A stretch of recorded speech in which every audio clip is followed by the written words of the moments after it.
What's up? It's Ola Ali of the Only the Family music label. Check out my interview with KB the Boss right now at Shifter Magazine, OTF. All right. Yes, sir. It is your boy KB, the boss from Shifter at magazine.com.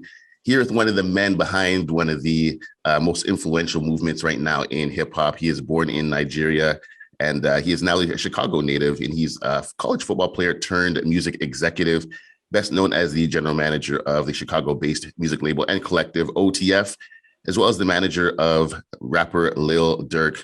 We have none other than Ola Ali himself. Thank you for joining me today. Thank you guys for having me. Really appreciate it. No problem. So let's go back to the beginning, because obviously you're more so known as just, when it comes to music. But before that, the passion was football. You were a college football player. Was that the original dream? Like, what was the dream for football? Was it originally to like go to the NFL? Were you trying to get to the highest level? Like, what was the dream as a football player? I think if you ask most high school athletes, like, what's the dream? Like, is to play professionally. And I was no different. Like, I wanted to be in the NFL. I wanted to play for the Chicago Bears, hometown team. Like, but yeah, that was the goal. That's all I seen at one point. Mm-hmm. And then obviously at some point, you had an injury, which kind of changed the dream. For a lot of people, they kind of go through that experience where all of a sudden the dream has to change, or maybe they feel like the dream was snatched from them. Like, what was that experience like for you, having to kind of transition away from football? I think like it's when anybody have a dream, and it's like you got to come to the reality that is over. It's come to an end. Like, you got to come over. You got to think of something else to do to make your passion and make basically a new dream. So yeah, at first it's heartbreaking, but it happened to me when I was 18, 19. So I realized I still had a lot of time to figure other things out, So I just realized like that wasn't God's plan for me. It was a different plan for me. Mm-hmm. And then so from there, the path changed towards music. Like, how did you first? No, it didn't change towards music. Oh, no? So were you always in music? No, it changed towards parties. Parties, okay. Yeah. Okay, I did read that. So tell us about that. Like, how did you kind of go from just football to like just throwing the parties in Chicago? So like when my football career ended, I had like 2 years still left in college. So I had to take what they call a medical red shirt. It's like when you can't play anymore, but they still have to honor the scholarship. So when that happened, I had a lot more times in my hand because, as a student athlete, you're like waking up, going to class, going to practice, going to training table, going to film study. So your time is always kind of like organized and cut up for you.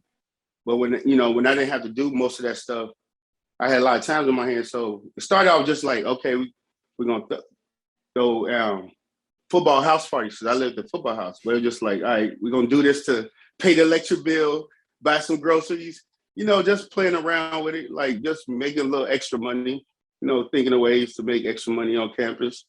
And then like I think I did a homecoming party my senior year. And but 3,000 people showed up. And I swear to God, I was just like in the middle of that party, like it just clicked on me, like, this is it. This is what I want to do. Like, I want to be, I didn't per se say parties, because, I wanted to go to nightclubs next, but it was just like, I wanted to be in the entertainment world. I don't know how yet. Hopefully that shit come to me. But I just knew, like, I was in the middle of that party, like, this is it. Looking around like, damn, look at all these people. Like, this is it. So then one thing led to another. I graduated, went back to Chicago, started a nightclub promoting. And then, that's when I started getting a passion for music, because being in the nightclub scene and you hearing different style music, like different genres come through with the wave, I was in the clubs when the Bad Boy Rockefeller wave was going on, like the Jay-Z wave. So from that, I've seen just different waves of music. So that's what started getting me in tune with music, Okay. Now that must have been an amazing feeling, because I've put on a few events here and there, and when you're putting on an event, the whole thing is like, are people going to show up? Right. Yeah. You put your pride on the line with it. You put your, a lot on the line when you do it. But a lot of people don't know that. Yeah, because if it flops, that's it, right? So for you to be like, right, you're standing in the middle of a party of 3,000 people, like that must have been like a crazy experience. Yeah, it was like, that was like one of the few times I had that feeling. Like I felt it. Like I don't know what it is, but this is what I want this. I didn't even know what it was, but I just know, like I said, like you throw in a van and 3,000 people show up, and it just opened your eyes to other things. Like, okay. Mm-hmm. Yeah, definitely. I know. Just in the point of anyone's career, you have those kind of milestones where you're sitting in a moment. You're like, this is right. This is like, this feels right. This feels like me. Yeah, exactly. That's how I felt. It felt right. So how did you go from just kind of doing the parties and the nightclubs and the college scene to now actually getting into the music industry? When I was doing the nightclubs, I was working with my friend Dilla, who's also currently on Durk's management team. And shout out to Jason, he's on the management team too. It's like three of us that make up the management team. So yeah, Dilla was promoting at one of my nightclub spots. We built the relationship, and he used to throw these hip hop shows, right? So I was like, man, like I let you do, we do this party together. What's up with them hip hop shows? And he was telling me like, man, it ain't really no money in it like the parties, but shit, like it's something I do. And I was like, I don't even care about the money. I want to get into throwing these shows now. You know what I'm saying? Because it was like I already enjoyed some success as a nightclub promoter. So it was like, all right, I want to do this now. Like I said, the music. It was like, okay, I want to get into the music scene. And I didn't mind starting at the bottom, the underground shows, the showcases. You know how I go. Like, so I was like, okay, I just told him, I was like, let's partner up.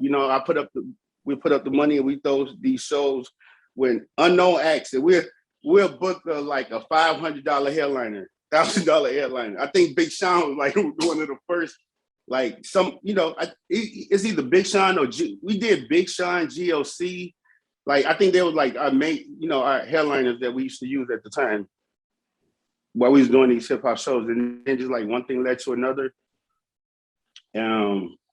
So, but in the course of doing the nightclub thing, like I said, I was partners with Dilla doing the hip hop shows in the parties.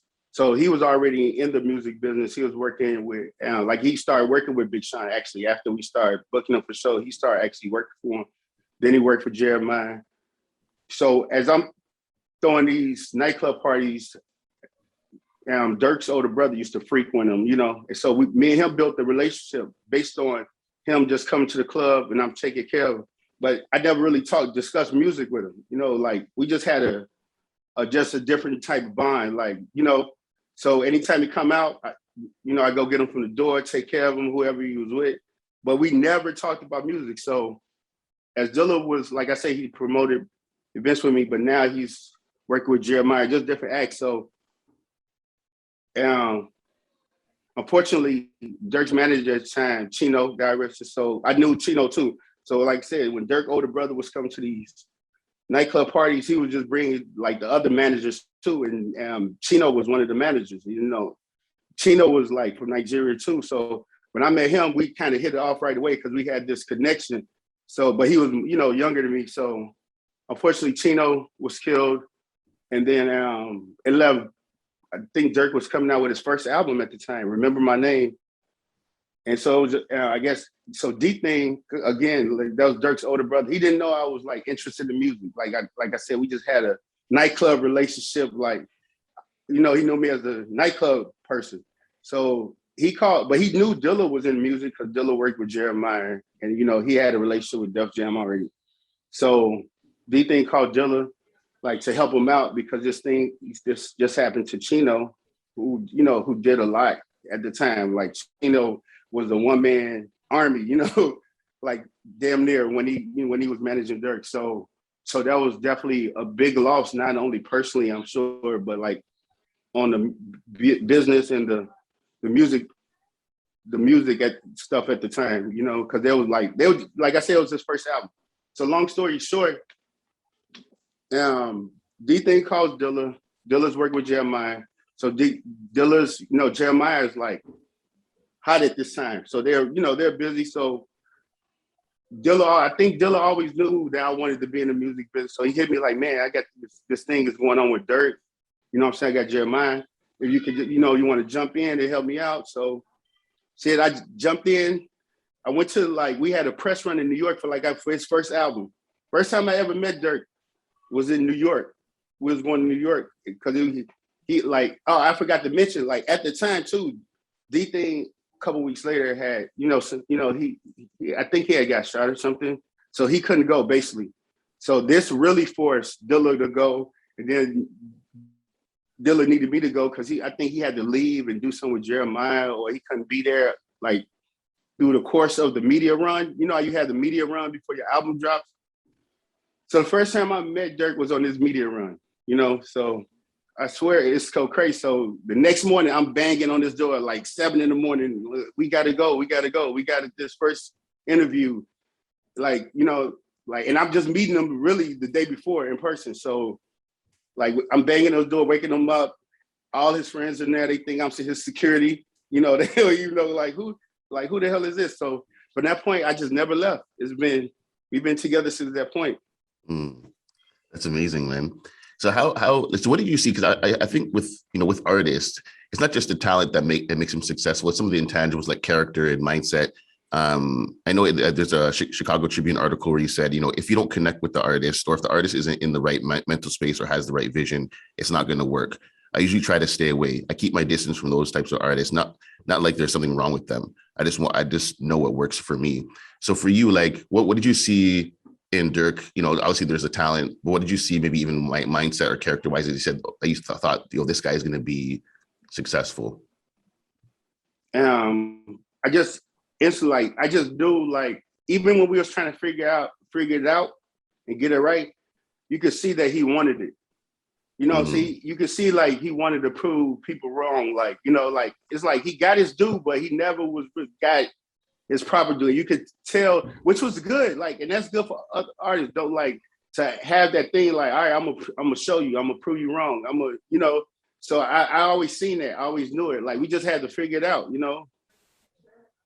but I always seen like all of us really, like from Dilla to Jason, everybody on our management team, like we just like we don't get a lot of credit. It's cool because Durk is a star, so we don't care. Like, what I'm saying? Like that, like we kind of showed like what we could do. So, but we always got, it's like a chip on your shoulder. Like we want, like we do our thing pretty much, Mm-hmm. So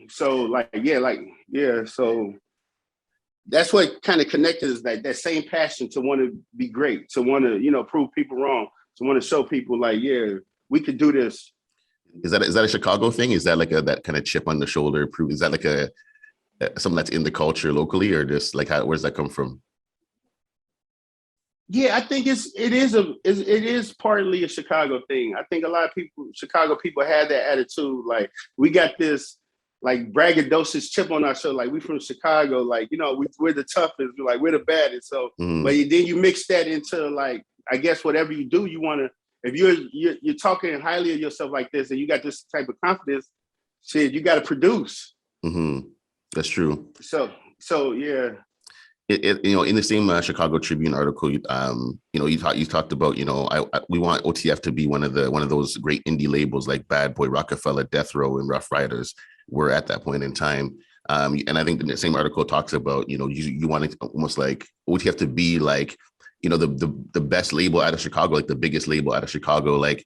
I like, it's interesting to hear those ambitions. I think a lot nowadays, a lot of people try to hide their ambitions and try to like downplay it and not be too ambitious, not try to ruffle people's feathers. But you seem to be very open with the fact that you want to be great, you want to do great work, you want to do big things, and that just seems to be okay, Yeah, I wouldn't even. Yeah, I don't think like if someone has confidence in themselves or whatever do, it should be looked upon as like ruffling feathers. It's just like, yo, it's like you're pushing yourself, like, this is the measuring stick that you want to be at and what you do. Like, so when I say that, it's like I'm holding myself accountable to reach that. Like, I do want to be one of the greats, like I do want my name, like I'm sure like everybody that's with us want their name mentioned with the greats, like why, like what are we here for if that's not what you're trying to attain?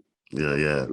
That's true. So hopefully one day we'll be esteeming you guys, like we'll be esteeming you guys like we do Hove and Diddy, those guys right now. Yeah, I wouldn't be mad at that. I wouldn't be mad at that.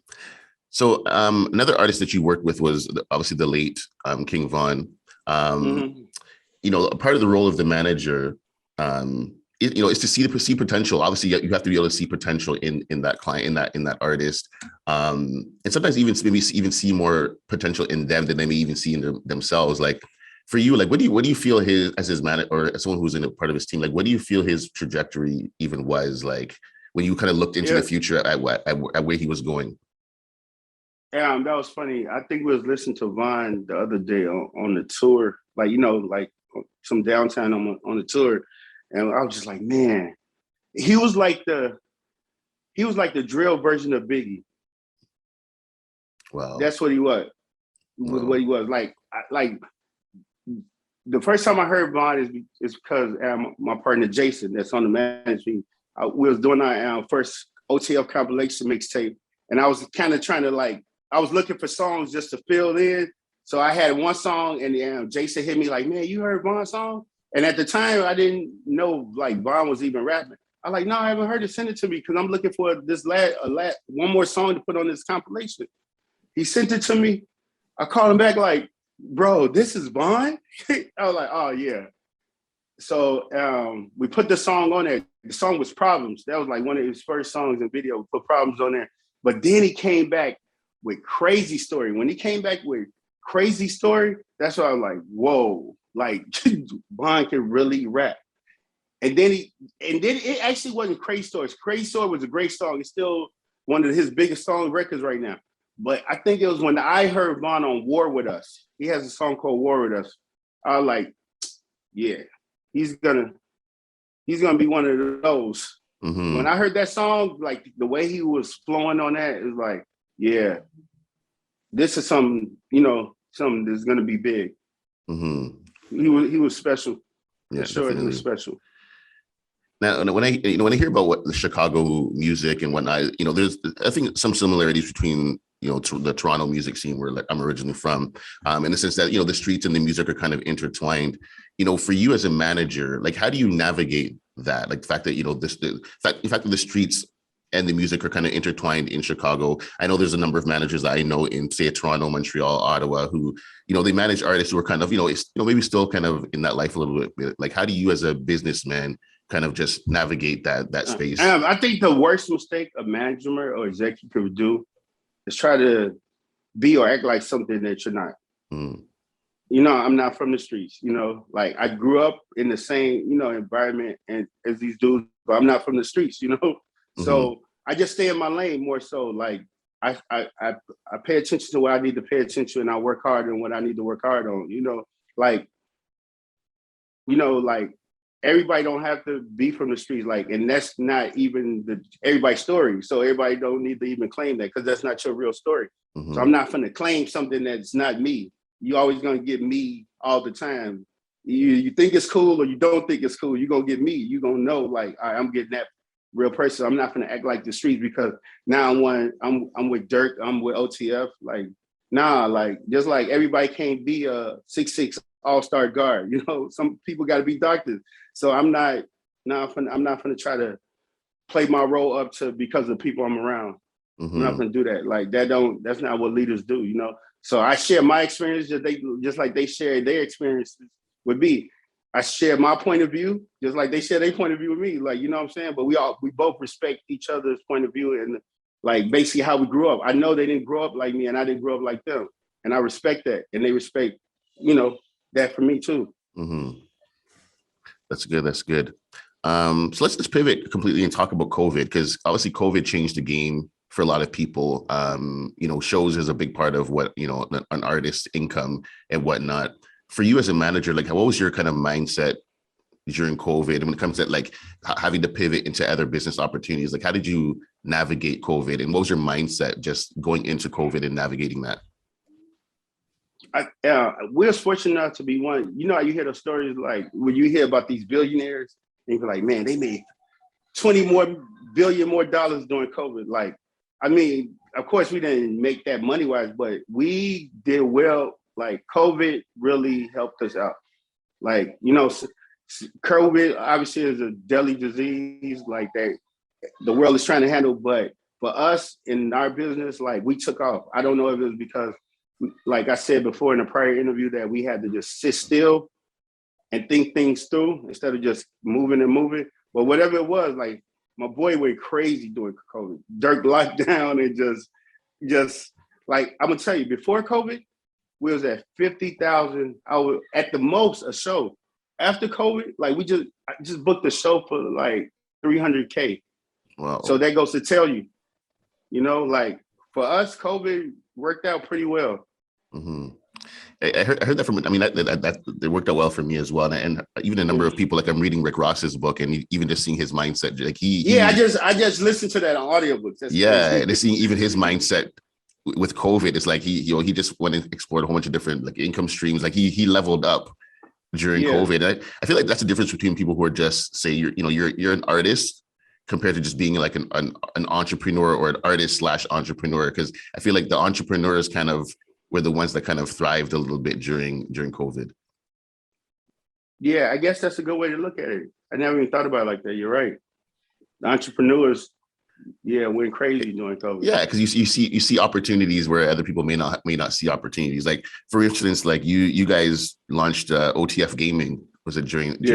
So talk a little bit about that because it's interesting. Like that was another Durk idea. Like that's something Durk like wanted to add. Like I said, like besides him, his music just going skyrocketed. Like, he had like gaming was one of his ideas that he wanted. I mean, we had people around us like Mando, shout out to Mando, who's our photographer. He's a gamer and he used to harp on it, bring, always bring it to our attention. And so Durk got on it. He wanted to create a gaming team. And so we just started putting that in motion. And we added Zephyr, who's our gaming coordinator out of California. Like he was already in the gaming industry. So because we felt like anything we do, we're gonna do it right. So we went to through Mando, we found Zephyr, and now Zephyr runs OTF Gaming. Zephyr has built a relationship with FaZe Clan for OTF Gaming and sponsorship through Elgato. So it's just like it's like a bright future for OTF Gaming. But that's just like one of the things like Durk came up with during the pandemic. Like the nonprofit organization Neighborhood Heroes that he founded was another thing that he came, like he come up with these great ideas, right? Like, and so me, Jason, and Dilla, our job and what we try to focus on is just executing it for him. Like he can still just like focus and be great at doing the music, Mm-hmm. That's good because one thing I find a lot with artists, like there's a lot of artists out there that I meet that they're good business people and they're good artists, but they don't. It's like they want to do both at the same time instead of saying, like, it's almost like LeBron. Like LeBron's a good businessman, but he's like, let me focus on being the best basketball player I can and allow Maverick to kind of run the business. Yeah. Or something with Drake. Like Drake's a great businessman. He's like, yo, let me trust you. Let me trust Future. Yeah. You know what I'm saying? Like, he trusts Future. Like you see, like he even mentioned that in his song. Yeah. Like, I don't even read the contract. Yeah. Like, and I find for a lot of artists nowadays who do have that business acumen, they find it hard to kind of like allow someone else to take care of the business while they just be the best artist that they possibly can. And they kind of like dabble in both. And it kind of almost like compromises the music a little bit because they're trying to be the business person at the same time. So it's interesting that, it sounds like Durk has that. He has the business mindset, but it's like, yo, let me be right now the best artist that I could possibly be. He seems like he has that focus. Yeah, the music is definitely the number one focus for him, first and foremost, because the music is what got everybody here. Mm-hmm. And so for you, like obviously you guys are branched out into gaming, but for you personally, as a are there other aspects of culture or entertainment that you personally, whether it's with OTF or just on your own, do you eventually want to get into like movies and TV, like you see what 50 is doing with Power and stuff? Like, do you kind of see yourself eventually branching out? I want to get into outside. Like I want to get to things that I have a true passion for. Just like I was telling you when I was in the party scene, like I got an admiration for music, so I developed a passion, and I wanted to be in music. I wanted to be in the music business. So now, like my other passion is cannabis. I enjoy smoking weed. I've always enjoyed weed, but now I see how strong cannabis is, just more than just smoking weed. Obviously, and just the many other great things that I'm learning it does, and now it's used in culinary, just different ways it's used. So I want to get yeah, like I said, I want to get into the cannabis business. Mm-hmm.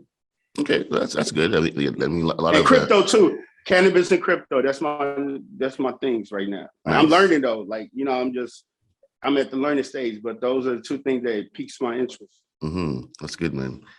So before we go, I do want to talk a little bit about Nigeria because you're from Nigeria originally. Lagos. Lagos, that's it. Man. Like there's a lot like here in Canada, especially in Toronto and Ottawa. There's like a big Nigerian population. Nigeria is really it's on a bit of a run right now when it comes to like Nigerian culture. Even in Canada, like you're seeing like the Whiz Kids and all these big artists who are kind of going crazy. going crazy. Like, is there any part of you that like, kind of wants to dip your foot into the whole Nigerian Oh yeah, music? I already got a plan. It's not time yet because Mm-hmm. I haven't made my mark here. Yeah. So it's like it's part of phase 2 for me. Like, but it's just some definitely like I'm keeping an eye on. I see what's going on. Like I see us develop it. I know it's a point I'm gonna have to go back on home. It's just not now because the first phase isn't finished. Mm-hmm. But I definitely got to add to that in the future. Yeah, and how much of that? Because I know just from a lot of the Nigerian people I'm around, like there's a heavy emphasis on like entrepreneurship, music, film, fashion. How much of that? Like, did you grow up with that kind of in the home? And if so, like, how much did that contribute to just your success right now in the industry? I wouldn't really say like I grew up with it at home, but I guess you could say like I have Nigerian parents, and I just feel like Black people in general. I just think from Black people all over. I just think we come from kings and queens. So if anything, like just my parents, like how they used to dress when they go out to celebrate or go to a party, it was real regal. Like so, like if I would say like you said, like fashion and style, like I would look at that, like how that correlates. Because I just feel like like all Black people come from kings and queens. Mm-hmm.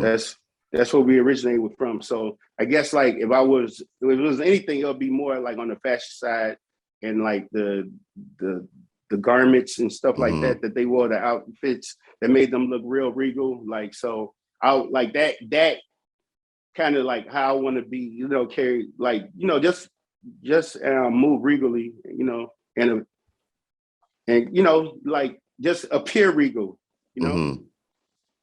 Definitely. Actually, I want to circle back to a previous question before I end. Tory Lanez recently had a quote where he talked about the difference between a good manager and a great manager. So he said a good manager kind of gets you what you deserve or what your value deserves, but a great manager is supposed to get you things that you don't deserve. You think that's there's truth to that? Very, yeah. Fact, I would say I'm just becoming a good manager, and I'm definitely gonna work my ass off to be a great manager. He's right. Mm-hmm. He's 100% right. Like I'm getting like my client, my artist, like what he's supposed to get now. But great managers get you what you're not supposed to get too. Mm-hmm. So Okay. I agree with him. Like I think that's how anybody that's wanted to be in the music management business should look at it. That's a good marker to go for. Mm-hmm. Trying to be great. Mm-hmm. And last but not least, kind of looking out at the industry, like 2 to 5 years, are there any kind of trends you see coming in the music industry in general, like things you kind of like are seeing off in the like the near future? They're like, okay, that's something to look at. Like any kind of trends you see in the industry at all? No, Or are you kind of in the moment right now? no, I think anybody that would try to predict that would be guessing. Hip hop is so unpredictable, man. Everybody knows that. But if I was to say one thing that it just keeps sticking at me is like the harmonizing in the hip hop music. With the Durks, like Durk can rap and he can sing hooks. Like now you see Rod Wave, now you see more people adding that. You had Roddy Ricch, so now you see more people adding that to their style too. Mm-hmm. So if it's like then we have like Buka 600 that's with OTF. Like I feel like he's like one of those artists, like the next phase of hip hop music. Like he's one of those artists. Like he's like a little before his that wave come. But that's what I noticed. Like more guys are mixing it up like that. Even the baby in his last track there with Tory Lanez, like the baby was singing, you know, say like, exactly, and everybody was always like, "Yo, maybe he needs to switch up his flow. He needs to switch up his flow." And then the last song, like he was actually singing, so you're like, "Oh shoot, exactly. okay," you know. Exactly. That's one thing I will say I noticed right now. And that's it, man. I'm very thankful for your time, man. And I feel like thank you, man. Thank you for this interview, man. I really appreciate it. And you know, I was looking up Durk's, you know, tour dates yesterday. I don't think I saw any Canadian. No, Canadian. We're working on Canada. I was like, Canada ain't ready for us yet. Maybe he gonna have to call Drake and see what he can do. Definitely, though, we would love to. For those, I think the closest date to us is Syracuse. So for those Canadians who want to see Durk live, you got to see if you can get across the border and go to Syracuse. Yeah, come to Syracuse. How many hours is that? It's like 3 hours from here. Oh yeah, we worked the 3 hour drive for sure. We put on a great show. They won't be disappointed. Definitely. So, and I think we definitely need to make our way to Chicago. We recently interviewed what's his name, Malik Yusuf at a Kanye's camp. Okay. So he's talking. You were talking about Chicago as well. So it sounds like we need to make a trip down there. So yeah, you got to let me know when you guys are coming. Definitely. Once again, this is Ola Ali from OTF. He's a music executive. He's doing big things in the industry. And once again, thank you so much for your time. Thank you. Appreciate it. Shift